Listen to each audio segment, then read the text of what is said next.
Gini Pak, tolong masyarakat yang ada di Indonesia jangan pernah percaya dewan kita karena mereka tidak memberikan contoh yang baik untuk bisa menerima informasi yang baik. Nggak bisa begitu. Satu, lagi Pak, satu lagi untuk seluruh masyarakat di Indonesia juga tadi kalau misalnya disampaikan mahasiswa ini tidak pernah baik-baik.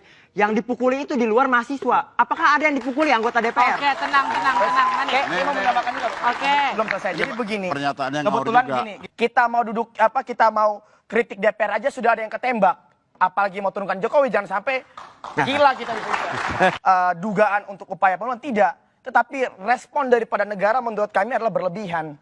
Nah begini, Bapak tadi sepakat bahwa respon keamanan itu terlalu berlebihan, tetapi harus tahu dasar mereka merespon itu adalah apa? Karena Dewan Perwakilan Rakyat seolah acuh tak acuh terhadap mahasiswa, Pak. Oke. Tambahan lagi Pak, belum Pak.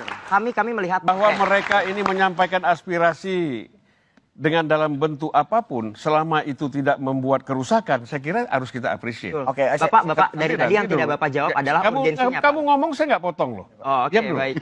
Ya, supaya kita ini enak saya hargai, saling potong-potong terus. Ya. Kacau Oke, aja. tepuk tangan. Nah ini debat Pak namanya Pak. Ini debat. Kita tidak sedang berdialog, ini debat. Ya memang. Sebentar dulu supaya lebih jelas. Debat juga kalau nggak jelas kan jadi kacau.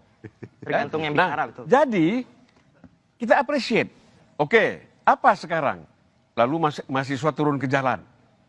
Ya. Kita jangan pernah merasa bahwa takut ditunggangi. Kita memang tidak suka ditunggangi. Tapi kalau yang namanya mahasiswa turun ke jalan itu gerakan politik. Sudah pasti kepentingan politik semua nimbrung. Hantu belau, setan merah, setan kuning, setan hitam ada di situ. Ya. Jadi jangan menyalahkan yang nunggangi. Jadi menurut Anda nggak mungkin gerakan sebesar itu tidak ditunggangi? Pasti. Oke, tanggapi. Saya bantah dulu, Pak. Pertama saya yakin semua mahasiswa yang turun ke jalan bukan hanya di Jakarta, di daerah-daerah pasti sedih. Ketika gerakan yang benar-benar tulus dari hati itu dipandang sebagai atau dari kacamata politis, Pak. Gitu. Saya mau klarifikasi dulu yang tadi, nanti Pak. dulu, Anda jangan nanti dulu. Ya. Jangan mengatakan Bapak mau motong dia loh Pak. Tadi Bapak tidak boleh, saya mau motong Bapak. Bukan, ini saya Dia mau bicara Pak. Tadi Bapak tidak berkaitan ingin dipotong. dengan omongan saya. Oke. Ya. Jadi begini. Tenang, Pak. Ya, berkaitan dengan omongan saya bahwa namanya gerakan mahasiswa demonstrasi itu politik. Oke, sekarang giliran Anda. Jangan tidak ingin dinilai secara politik, itu salah kita. Menurut saya, yang itu kemudian Banja terjadi, Banja. apa kemudian urgensinya adalah konflik.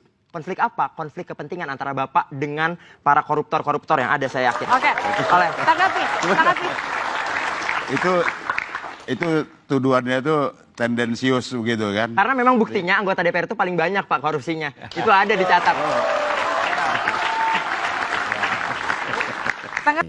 Saya mau, kita mulai dulu. Apakah kalau seandainya Presiden sudah mengeluarkan Perpu, gerakan ini berhenti? Kan gitu. Itu yang kita pertanyakan.